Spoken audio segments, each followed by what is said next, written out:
जब हम बोलते हैं तो आप सुनते होंगे। तो जो हम बोलते हैं तो वो समझ में आपकी बात आती है? आता है। हाँ, और आता है। क्या समझ में आता है? मैं क्या बताना चाहता हूँ और क्या आप जानना चाहते हैं, इसके बारे में कुछ जानकारी है?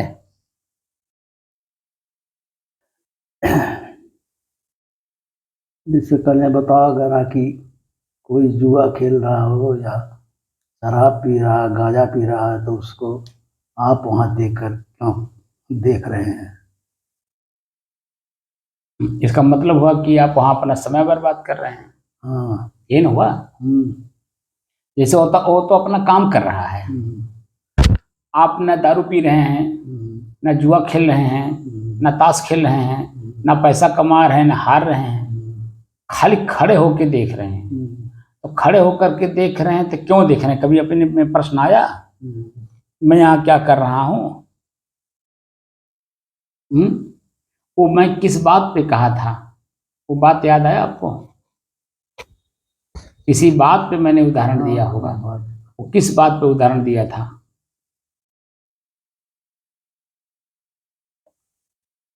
नहीं समझ में आया?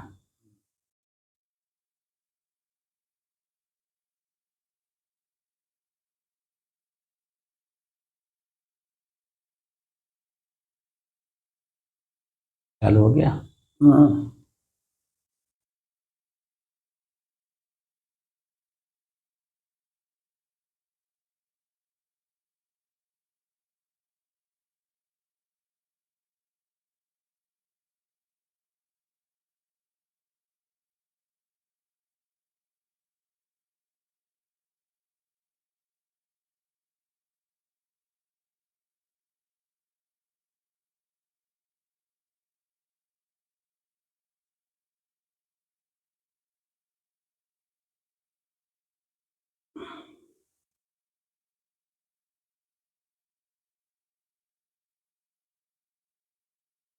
अपने ही चंचल मन को अपने ही बस में करके एकाग्रता, स्थिरता एवं स्वयं अपने आप में शांति का अनुभव करने के बाद स्वयं मैं कौन हूँ को जानने की दृष्टि से साधना करते करते आज 1078 दिन हो गए। तारीख 20 अक्टूबर सन 2024, दिन रविवार, सायंकाल का समय।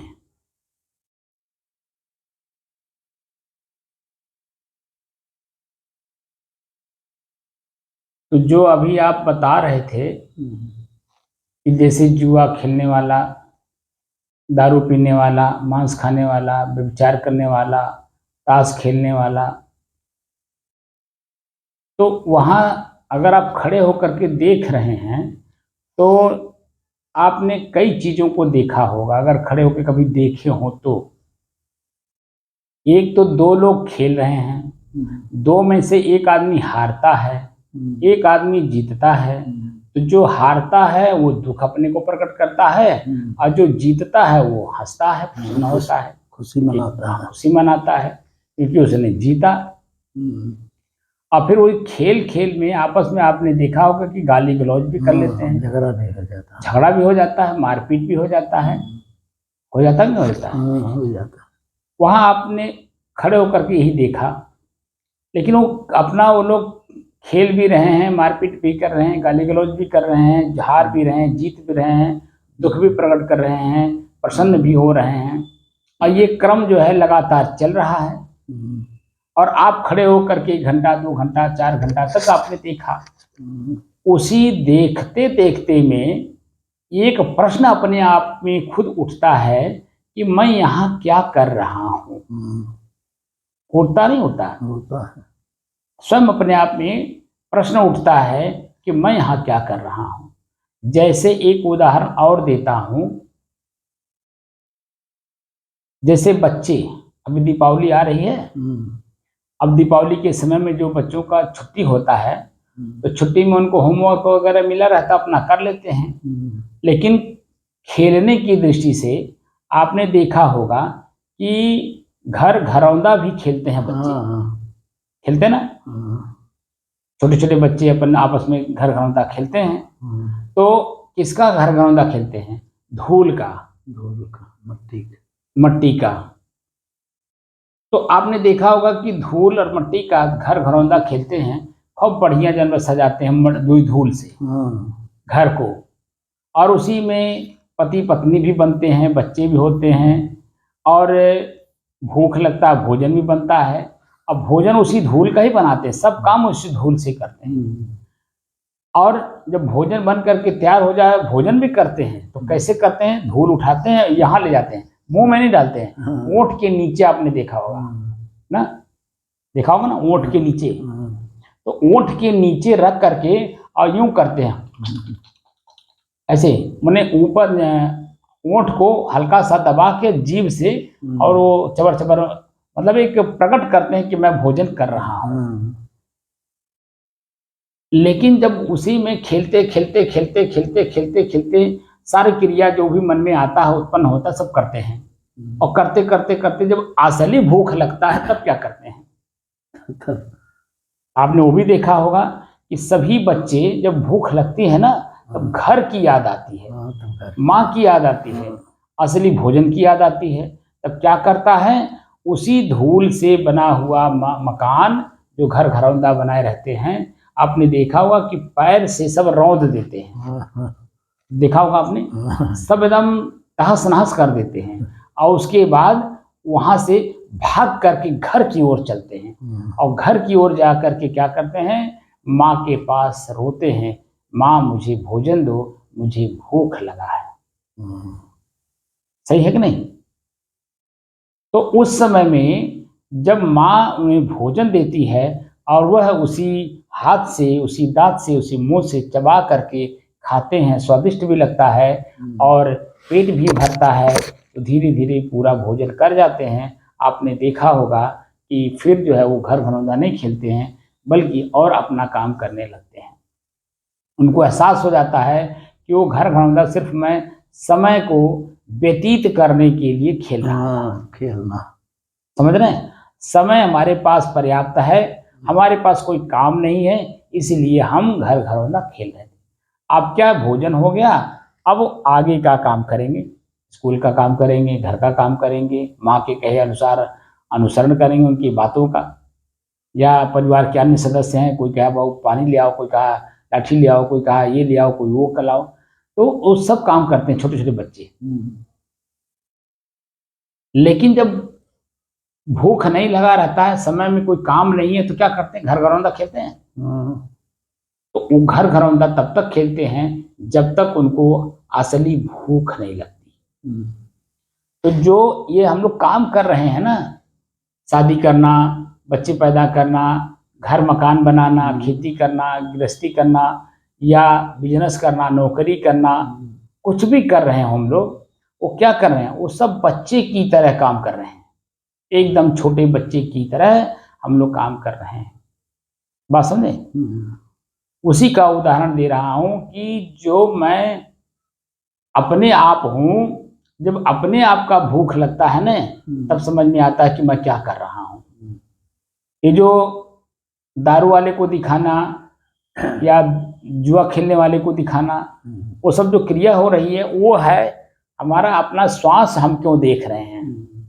प्रश्न यूं है ना, क्रिया हो रही श्वास को देखना, अब वहां पर प्रतिक्रिया होगा कि मैं श्वास को क्यों देख रहा हूं। बात समझ रहे हैं? जैसे घर घरौंदा बच्चे खेलते हैं, तो खेलते समय वो जो कि सारा काम करते हैं, भोजन भी बनाते हैं, भोजन करते भी उसी धूल का, घर भी बनाते हैं, बच्चे भी पैदा करते हैं, शादी विवाह भी करते हैं, सारा काम करते हैं, एक पक्ष बनाते हैं, दो पक्ष बनाते हैं, सारा काम खेल खेलते हैं। लेकिन जब असली भूख लगता है, तब उसी को तहस नहस करके भाग करके माँ के पास जाते हैं, गार्जियन के पास जाते हैं, मुझे भूख लगा है, मुझे भोजन दो।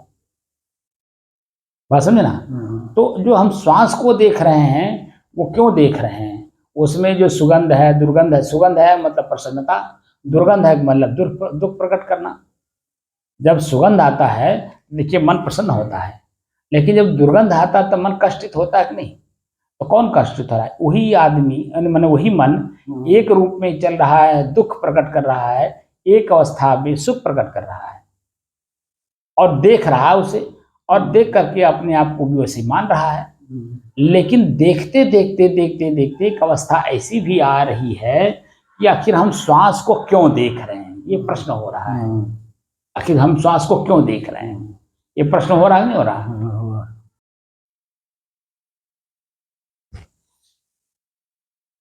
जो हम समय बर्बाद कर रहे थे, दारू वालों को देखना, जुआ वालों को देखना, ताश वालों को देखना, वो लोग जीत रहे हैं, हार रहे हैं, एक को जीतते हुए देख रहे हैं, एक को हारते हुए देख रहे हैं, दोनों में एक दुख प्रकट कर रहा है, एक सुख प्रकट कर रहा है, एक जो में आपस में गाली गलौज कर रहे हैं, मारपीट भी कर रहे हैं, खेल भी रहे हैं, ठीक, और 4 घंटे तक हम देखते रह गए। तो उसी देखते देखते देखते देखते में मेरे मन में उत्पन्न हुआ, आखिर मैं यहाँ क्यों खड़ा हूँ, क्या कर रहा हूँ यहाँ, समझ रहे हैं? तो उस समय में अपने को याद आता, अरे यार हमको घर का भी काम करना है, कि हम यहाँ क्या कर रहे हैं, समय बर्बाद कर रहे हैं, ये लोग तो अपना काम कर रहे हैं, मैं क्या कर रहा हूँ। तब वहां अपनी चेतना जागृत होती है, अरे मैं यहाँ समय बर्बाद कर रहा हूँ, क्या कर रहा हूँ, समय बर्बाद कर रहा हूँ।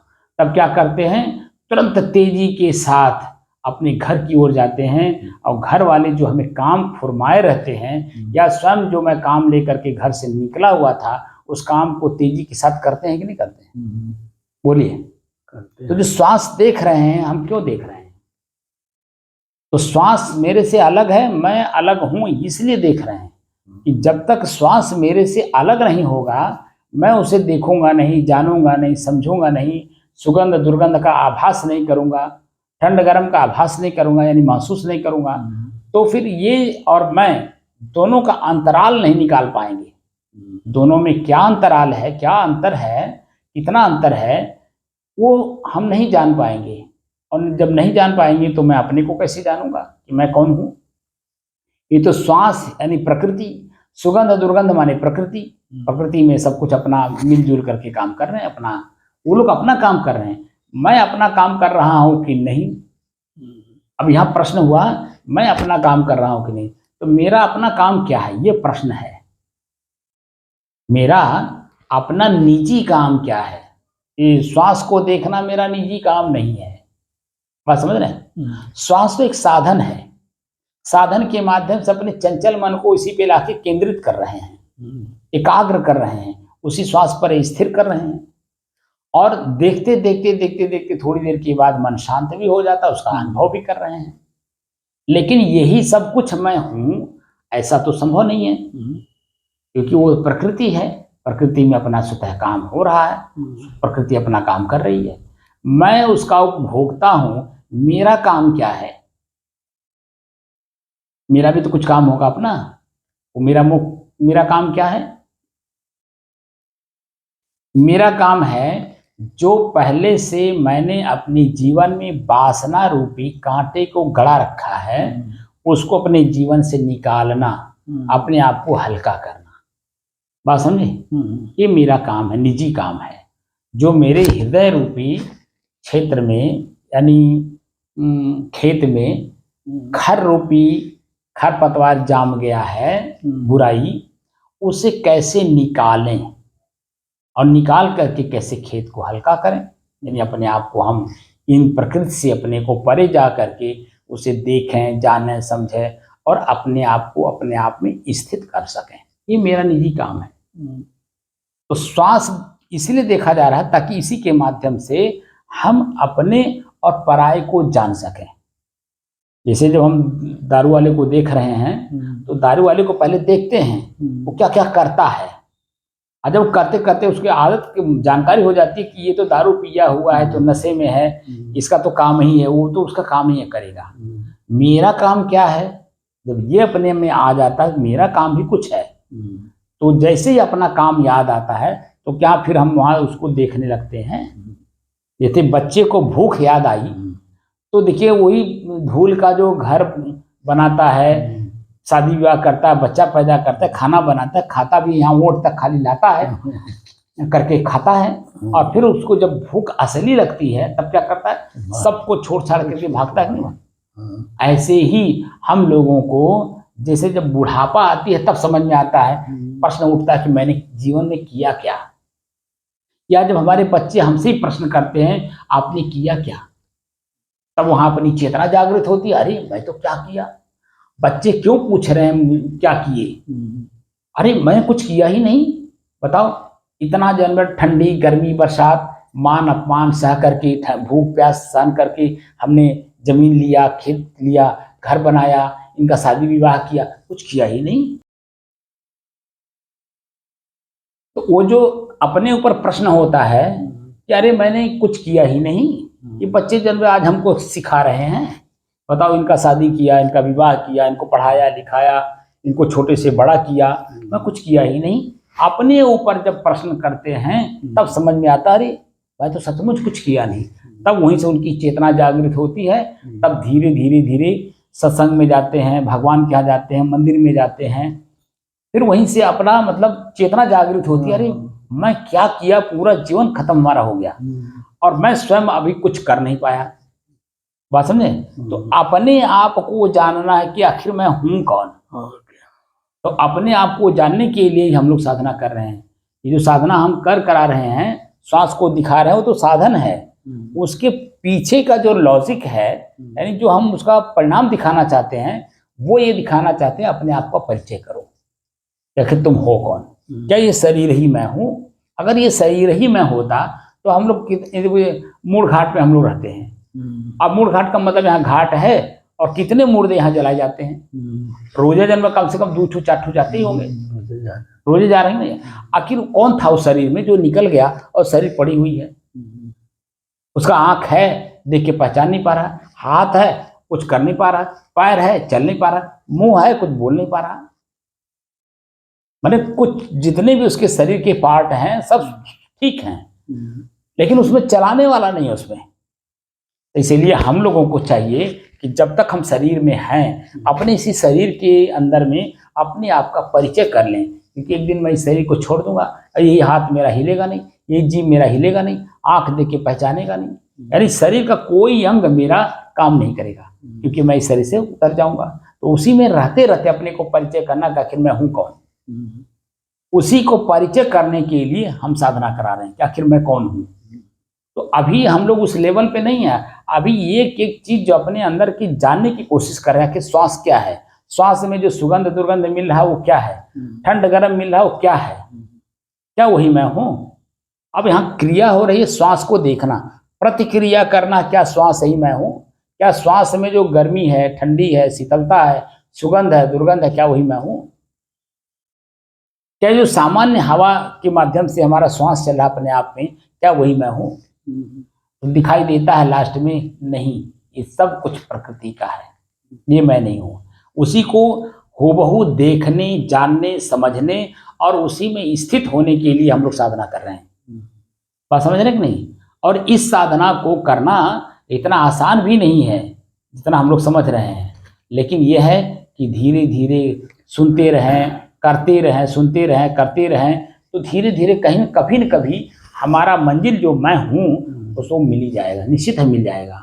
लेकिन जब हम सुनेंगे ही नहीं, कुछ करेंगे ही नहीं, चलेंगे ही नहीं, तो बताइए हमारा मंजिल कैसे मिलेगा? करना तो पड़ेगा ही, चलना तो पड़ेगा ही, तभी तो मंजिल मिलेगा। और जब मंजिल मिल जाएगा तो जो खुशी अपने को होगी वो किसी और को महसूस होगी? बोलिए, नहीं महसूस होगी ना। तो वही अपने आप में, अपने भीतर ही खोज करके अपनी मंजिल को, और उसी मंजिल में जा करके समा जाना है, ताकि सदैव के लिए इस शरीर से मुक्त हो जाएं, क्योंकि दोबारा हमको शरीर धारण न करना पड़े। क्योंकि शरीर जब तक रहेगा तब तक सुख दुख का, हानि लाभ का, मिलन वियोग का, हर प्रकार का दुख और सुख का अनुभव कराता रहेगा। और जब शरीर नहीं रहेगा तो वहाँ मैं किस चीज़ का अनुभव करूँगा? क्योंकि मैं स्वयं अपने आप में रहूँगा, वहाँ सिर्फ मैं ही मैं रहूँगा और कुछ नहीं रहेगा, प्रकृति वहाँ छू नहीं सकती। इसीलिए गीता में भी लिखा है कि ये जो सूरज, चांद हैं, या जो कुछ भी आपके पकड़ में दिखाई दे रहा है, वो कुछ भी आप नहीं हो। समझे ना? वहाँ न सूरज है, न चांद है, न हवा है, ना आकाश है, ना पाताल है, न जमीन है। वहाँ ये सब कुछ नहीं है, बस सिर्फ वहाँ आप ही आप हो।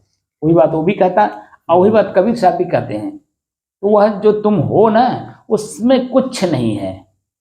एकदम साफ सुथरा हो, स्वच्छ हो, निर्मल हो, शांत हो और स्थिर हो। और क्या हो? एक रस हो।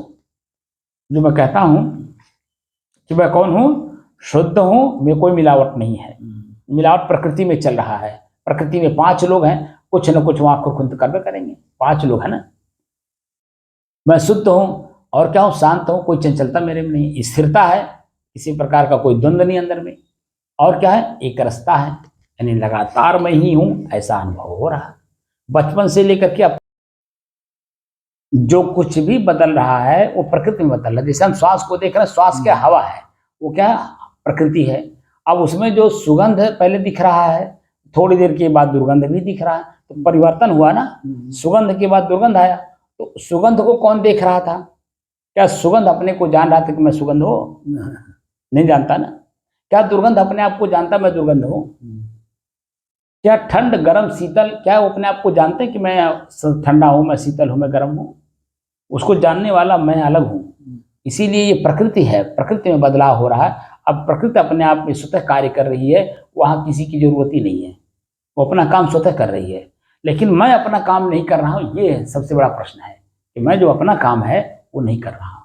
उसी मैं अपने काम को करने के लिए हम लोग बैठे हैं कि मेरा जो अपना काम है सो खुद में शुद्ध रहना, शांत रहना, स्थिर रहना और एक रास्ता का आभास करना।